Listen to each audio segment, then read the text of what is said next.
നമസ്കാരം. നാസ് cinema vision പുതിയൊരു വീഡിയോയിലേക്ക് ഏവർക്കും സ്വാഗതം.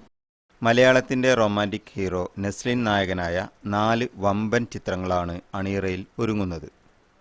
സൂപ്പർ മെഗാ ഹിറ്റ് ചിത്രമായ പ്രേമലുവിൻ്റെ 2ാം ഭാഗം ഉൾപ്പെടെ 4 ചിത്രങ്ങൾ. ഇതിൽ മുമ്പ് അനൗൺസ് ചെയ്തിരുന്ന ഐ ആം കാതലൻ എന്ന ചിത്രം ജൂൺ 13 തിയേറ്ററുകളിൽ എത്തും എന്നാണ് അറിയാൻ സാധിച്ചത്. റൊമാൻറ്റിക് ത്രില്ലർ മൂവിയാണ് ഐ ആം കാതലൻ. മറ്റൊരു ചിത്രം മുകുന്ദനുണ്ണി അസോസിയേറ്റിൻ്റെ ഡയറക്ടറായ ആഷിഖ് ഉസ്മാൻ സംവിധാനം ചെയ്യുന്ന ചിത്രമാണ്. ഒരു യഥാർത്ഥ സംഭവത്തിൻ്റെ പശ്ചാത്തലത്തിൽ ഒരുക്കുന്ന ഈ ചിത്രം നെസ്ലിൻ ഇന്നേവരെ ചെയ്ത ചിത്രങ്ങളിൽ നിന്നും 100% വ്യത്യസ്തമായൊരു ചിത്രമാവാനാണ് സാധ്യത. നെസ്ലിനെ നായകനാക്കി ഖാലിദ് റഹ്മാൻ സംവിധാനം ചെയ്യുന്ന മറ്റൊരു ചിത്രത്തിൻ്റെ പൂജ കഴിഞ്ഞു.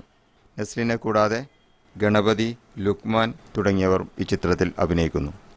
ഈ ചിത്രം ഒരു കോമഡി എൻ്റർടൈൻമെൻറ്റ് ചിത്രമായിരിക്കും.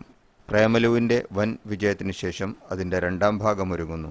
UK പോലുള്ള വിദേശ രാജ്യങ്ങളിൽ ചിത്രീകരിക്കുന്ന ഈ ചിത്രം പ്രേമലു തെലുങ്കാനയിലും തമിഴ്നാടും സൂപ്പർ ഹിറ്റ് ആയതുകൊണ്ട് 4 ഭാഷകളിലായി പാൻ ഇന്ത്യൻ റിലീസിനൊരുങ്ങുകയാണ് ഈ ചിത്രം.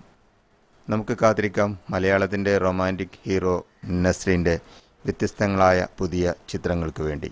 ഏറ്റവും പുതിയ സിനിമാ വിശേഷങ്ങളും വാർത്തകളും നേരത്തെ അറിയാൻ ഈ ചാനൽ സബ്സ്ക്രൈബ് ചെയ്യുക, ലൈക്ക് ചെയ്യുക, കമൻറ്റ് ചെയ്യുക, നിങ്ങളുടെ അഭിപ്രായങ്ങൾ അറിയിക്കുക. ഓക്കെ, പുതിയ വിശേഷങ്ങളുമായി വീണ്ടും കണ്ടുമുട്ടും വരേക്കും നന്ദി, നമസ്കാരം, ജയ് ഹിന്ദ്.